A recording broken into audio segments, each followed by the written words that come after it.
right, guys, back for one more recruiting corner in our Monterey office. Joshua Zimmerman, David Frank, how are things going?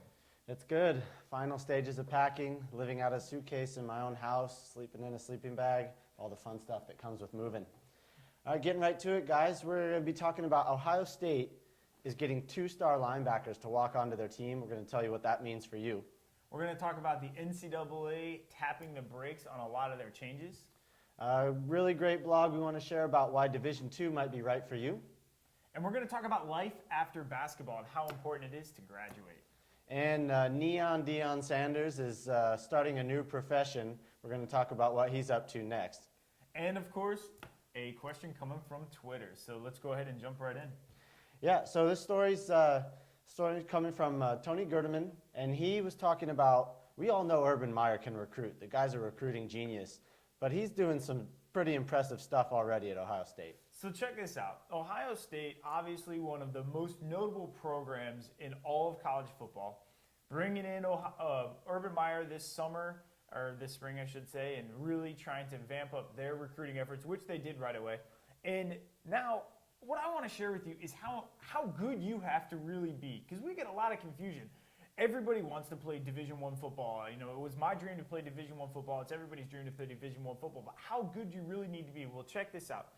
Urban Meyer just took a 6'2", 229-pound all-state linebacker who also happens to be ranked as a two-star prospect and made him a walk-on at Ohio State. Basically said, we love you, we've recruited you, but we want to offer you preferred walk-on status. So what does that tell you as the recruited athlete, or what does that tell everybody? That's how good you have to be. This is a ranked athlete who is still being asked to walk on at a major program. And the other side of that is the athlete did a lot of his homework as well. He realized that Urban Meyer had already offered 5 linebackers scholarships, which he knew going in if he wanted to play at Ohio State, he probably wasn't going to get a scholarship. So you see both sides there. You see how good you have to be, and you see that you also need to understand what that coach has already recruited and the system in which that coach recruits. Yeah, and I think it's a good opportunity for him as well. Like, he might not be getting a scholarship, but he also knows he could go in and be a linebacker right away at Ohio State. There's a lot of competition there, so it'll be interesting to see how it all works out. I think he's chasing a national championship, and as much as big a Gator fan as I am, and you guys know it from when I was wearing my Florida stuff for March Madness, I truly see national championships in Ohio State's future, which pains me to say very, very much. Urban, I just don't understand, man. You still tears. I hold my pillow and cry at night. So next up, I'm going to get over my emotions, and we're going to jump right into the NCAA. Apparently, Mark Emmert was told to kind of slow down a little bit. What's that all about? Yeah, an article from Brad Wolverton, one of our favorite writers. He covers a lot of the NCAA beat and explains what's going on. He's been a busy man. NCAA is doing a lot of changes with their new president. He just wrote an article that says they're kind of being asked to slow their roll a little bit. The NCAA has been really aggressive, which I think they need to do, in pushing a lot of changes, talking about multi-year scholarships, $2,000 over the amount of a scholarship. But I think what this article pointed out is that for the majority of the NCAA schools, this is going to have a negative impact, and they want to take their time, make the right decision. And I think as a recruit, what you need to know is that these changes, which we've kind of been talking about the last few weeks on the Recruiting Corner, are going to take some more time. Don't think that next year when you're signing for a scholarship, you're going to be signing a multi-year deal or you're getting $2,000 more. There's a lot more to be worked through before these schemes become reality. Definitely. All right, next story coming from the Stack blog, which is an awesome blog about working out and fitness. And they did a little something different for their blog and talked about recruiting and specifically why it might be good to be a Division II recruit. So check this out. We have talked about before on the aspects of focusing on one sport. And if you're a multi-sport athlete, maybe taking some time to really evaluate which sport would be your best option. For some of you out there, you might excel very much at 2 sports, 3 sports, whatever it is. And if that's the case, Division II might be your option. And that's what this blog really went towards talking about.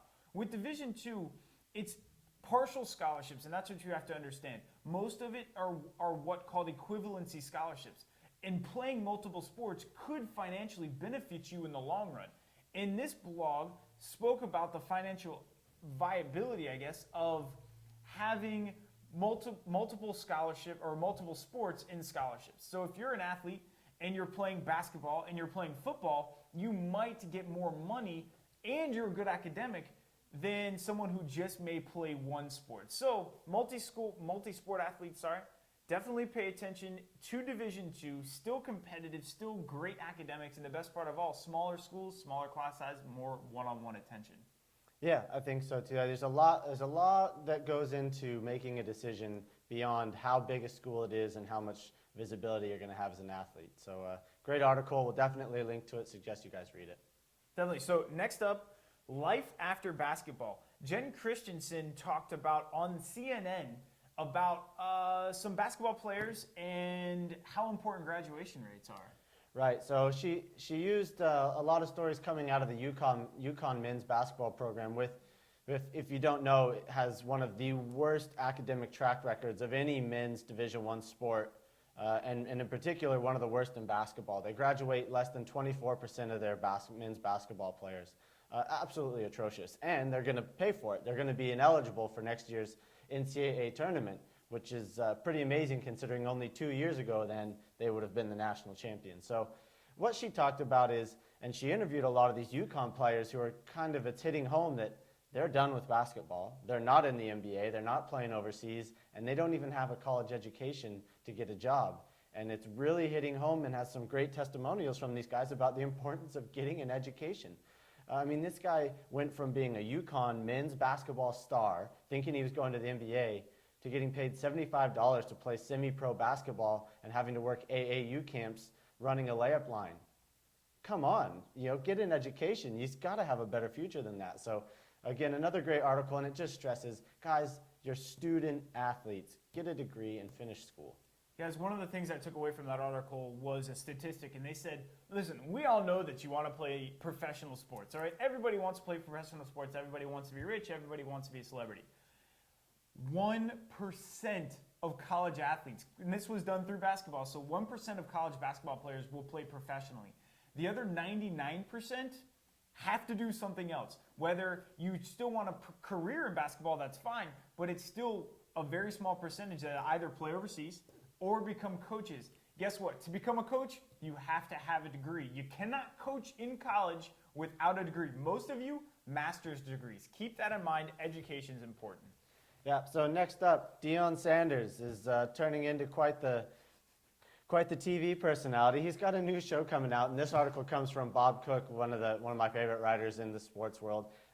He talks about Deion Sanders, the psychologist. So, listen, Deion, I love you. You're funny to follow on Twitter, but I don't think that you are a clinical sports psychologist, and I'm not sure if this is exactly the avenue for you, but it's reality TV, and it's what it's going for. So he is coaching parents on how to become good sports parents, and basically follows through each episode a different set of parents and how they ride their children to become the best athletes possible. Unfortunately, parents, if you're watching, don't do this. Let your kids be kids. Listen, if your dream for your kid is to get a scholarship, that's great, that's notable. Make sure it's your kid's dream as well. Because a lot of these kids just want to do sports for fun, and the whole work ethic and I need to get a scholarship and the pressure and everything else that you put on them is hard. It's taxing. And so you really maybe should watch this show, although I'm not endorsing Deion at all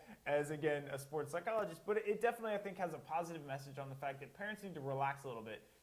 Understand your role as a parent. And listen, if you're a coach and a parent, understand there's a divide. When you leave that field, you are now a parent. You are no longer the coach. Don't take it home. Yeah, it'll be interesting. I don't anticipate the show getting picked up for a second year, but it'll be funny to live on YouTube forever seeing Deion in that role. Definitely. So Twitter, again, we got a Twitter question. And David, I'm throwing this one to you. What do I put in an email to get a coach's attention? Here's the secret. There's no one thing in an email that's going to get the coach's attention. It's the email as a whole, and it has to be a well-written email, and it has to have all of the facets of it that a coach needs to see you as a player. You need to introduce yourself athletically. You need to introduce yourself academically, make sure that's in there, and then overall it needs to be well-written and look like you took the time to write it and personalize it to them. If you do all of those things, that will get the coach's attention. Will that mean that he will recruit you? No. It doesn't mean he's going to recruit you, but it means he's going to read the email. He's more likely to respond to you and let you know what he thinks.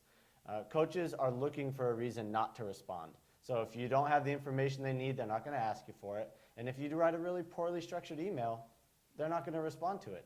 And so, yeah, there's no one thing. It's doing all those things. And just as a tip, what we're going to do is link to our free ebook on writing emails to college coaches in the show notes. Definitely, Jake, click on that and read that. It's going to give you all the tips you need to have a well-rounded email and resume. Jake, hopefully that helps out. And David, what you're telling me is if I send an email to a coach that says I want a scholarship, they're not going to pay attention? Unless you put your height in there and you're really, really tall, no, they're not going to. Makes sense. All right, guys. Subscribe to YouTube so you can catch all of the episodes as well as listen to all the frequently asked questions that we have listed there for you at JSimi67, at Athnet, at David R. Frank. Make sure to contact us. Wish us luck over the move. You guys have a great evening. Thanks, guys.